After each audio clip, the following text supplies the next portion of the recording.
Hey YouTube, thank you for joining me back for a second video on MBTI. I'm glad to see you back. We're going to go ahead and get into the judging versus processing functions. I have my handy dandy whiteboard here again today.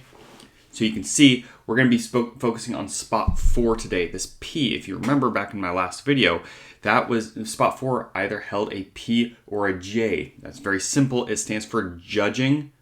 We'll figure out what my hand is. Judging or processing. Now, we're going to cover broadly what that means today. We're going to talk a little bit about how that interacts with the different various functions, which you can see I have written right here. Okay. But we're not going to go too in depth because it helps to have a base understanding of what all of these mean before. So we are going to get a little bit into it, but we're going to give a broad understanding of the judging processing function within there. And then we're going to move on in other videos. We will be reapproaching that once a foundation is made. Okay, so judging, processing, what does that mean? Well, as I said before, all myers-briggs is a system to help you understand what you prioritize. Well, if we look at what the military teaches for your basic thought processes, we're looking at the OODA loop. For those of you who are unfamiliar, OODA stands for observe, orient, decide, and act. And what this is the military basically understood after doing a whole bunch of studies that, hey, we go through an entire process. Every single time we are intaking some type of stimulus, external or internal, we're going to observe that stimulus. We're going to orient our bodies or our minds, whatever we need to do. We're going to orient ourselves to that information. We're going to make a decision on that information. Then we're going to act. It is something that is looped constantly. We're constantly going through an OODA loop process. Okay. I explain this because that is all we are looking at for judging and processing. If you look here, I have processing over judging. If you were to continue this line through your OODA loop, you would see that observe and orient are perfectly lined up with processing, and decide and act are perfectly lined up with judging.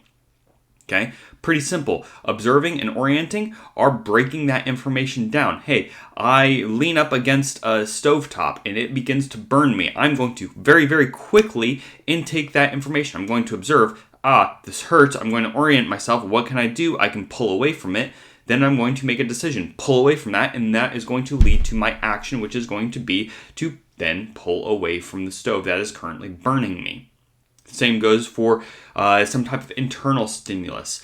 Let's say I am sitting there on the couch and all of a sudden my stomach starts to growl at me because I realize that I have not been eating all day long. I'm going to observe, okay? I observe the noise that is happening within my stomach. I'm going to orient myself. Okay, what could that be from? Well, I don't think it's stomach bubbles, but I realize I haven't eaten yet. I'm orienting myself to that position to say, okay, I probably am hungry. That is what all the information is giving me. To make the decision, I'm going to go ahead and eat, or I'm not going to eat. Maybe I am doing a fast. Maybe there's a reason that I am not eating, but more than likely, I'm going to decide I'm going to go ahead and eat, and then act. I'm going to stand up, go over to the stove, and make myself some good, healthy food instead of shoving a bunch of potato chips into my face. Okay? Processing, judging. Now, the reason why this is going to be in this 4-letter code, like I said before, is because we're looking at what we prioritize. We all have to go through this OODA loop process. There's no circumventing the observe, orient, decide, and act. You don't observe, then decide and act, leaving orient out. You also don't decide and act before you observe and orient. It has to go in this way. So don't get that confused. Just if you decide that you want to prioritize judging, doesn't mean you cut out observing and orienting. It also does not give you the excuse to go and be reckless with your life. Absolutely not. That's not how this works. Okay? But it does say that you place a priority on that. Okay? So how does this look in real life? How does this actually kind of play out in a real world situation? Well, it's pretty easy to see who are judgers and who are perceivers. Your judgers, for instance, are going to be those people with a bias for action. It's going to be those people who spend very little time processing that information and they're going to go. They're just going to send it.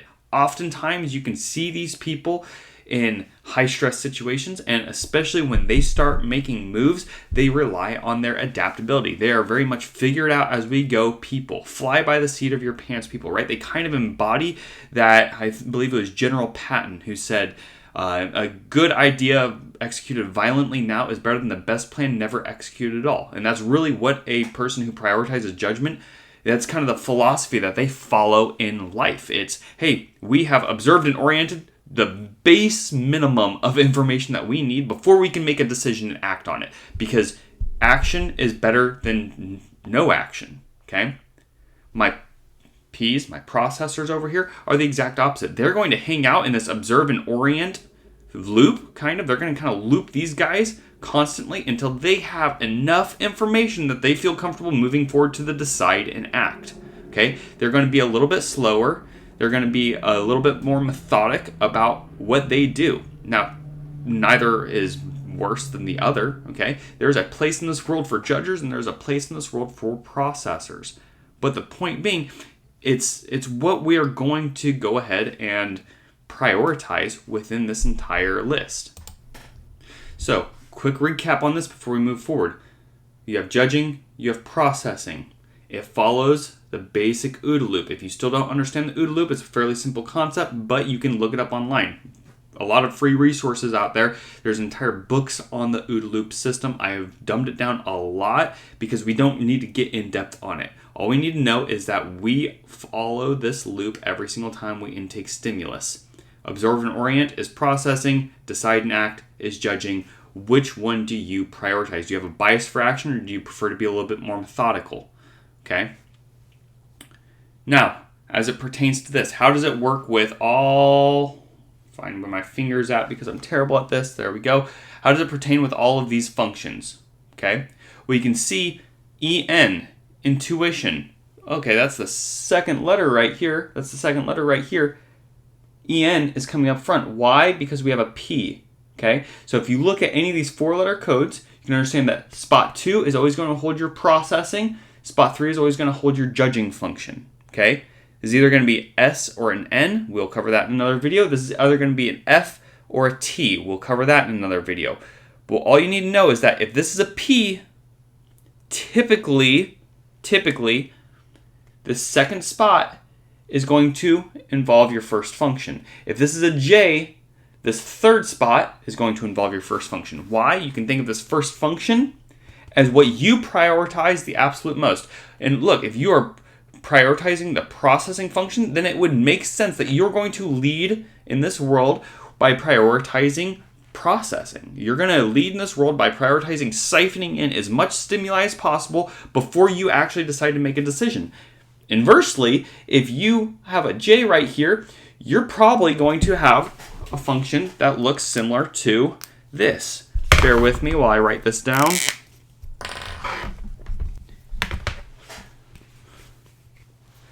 If you're a judger, you're probably going to have something that looks similar to this. Why? Because you're judging based off this function the most. You are deciding to prioritize that. Okay, so judging, processing. Broadly, that's what it means, and we will get into how we figure these codes out, these different traits, these different functions within here.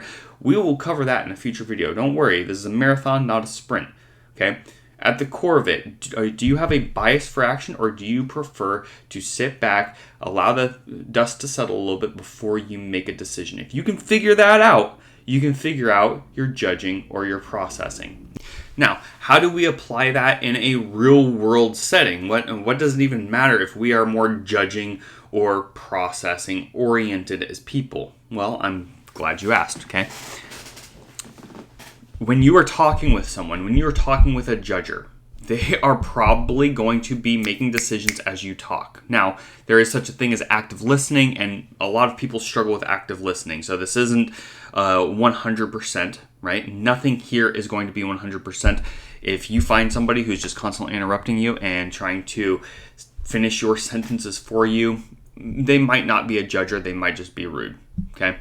Understand that. However, a judger is going to be working better with concise, quick flow information, allowing them to make a decision. A processor is going to be able to follow you down your rabbit holes. They're going to be able to listen to you and intake that information. If you are a processor, you're probably going to do a lot better in life with lectures. You're probably going to be able to intake all this information, but you're going to have a little bit of lag time before you can make that decision. And any of my processors out there who are like, sitting there, they're in the shower, having shower thoughts and thinking back to when they're in the third grade and they, could have absolutely roasted this kid had they thought about the roast at the right time instead of 2 days later, right? They're going to be going back through that information over and over and over again because, hey, they had a really quick response, but that really quick response came 2 days late, okay?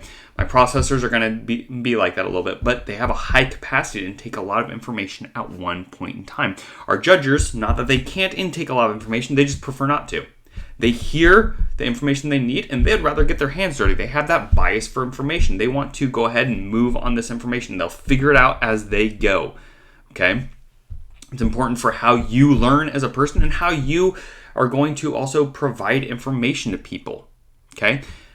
This is one of the key parts to me learning better in school. I never knew how I learned. Once I figured out how I learn in school, I started becoming a 4.0 student, right? It was all because I learned how I learn. Hey, I am a processor. I can't just get a couple little pieces of information and figure it out as I go. I need to ensure I know the entire process before I'm able to actually put pen to paper, okay? But once I start putting pen to paper, after I understand that whole process, there's a good possibility I'm going to get every single thing correct on there.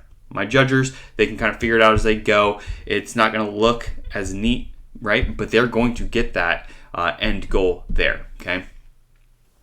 Now, that's with receiving information. As far as providing information, this works really well, like I said, in relationships. For instance, my wife prioritizes judging 100%. I don't. I prioritize processing. So when I sit down, when I try to discuss stuff with my wife, I have to approach it with that knowledge that I'm going to be a lot more methodical about it. She is not going to be. She wants to hear the base information, just the nuts and bolts. She wants the Spark Notes versions of stuff so she can go forward through life and figure it out.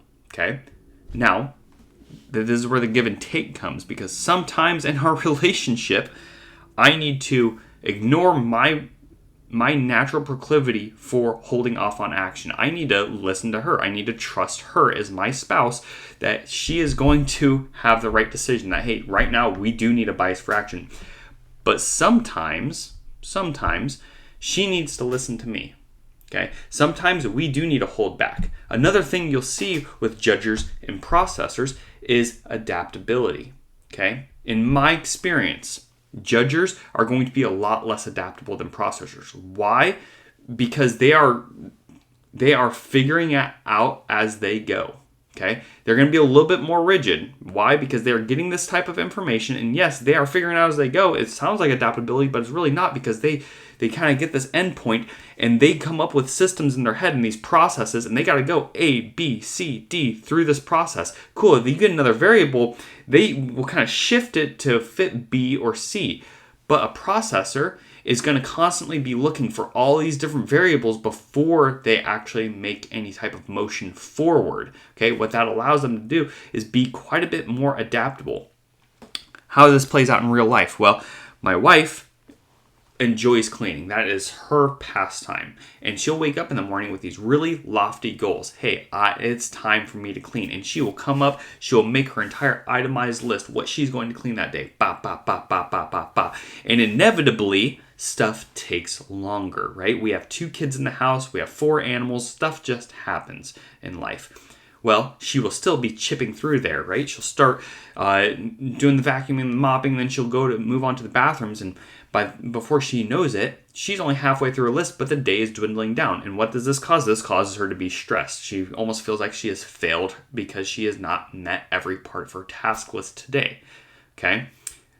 A processor, if they're going through cleaning their house, they may bounce from one room to another, right? I'm sure we've seen processors go through here and they start cleaning out the garage, and then they find something and they're like, oh, well, that needs a home. So they walk into their office and they go to find the home for that. But when they're in their office, they realize, hey, I feel dirt on the floor in my office. Now I need to go get the vacuum, and I'm going to go through it and I'm going to start cleaning it.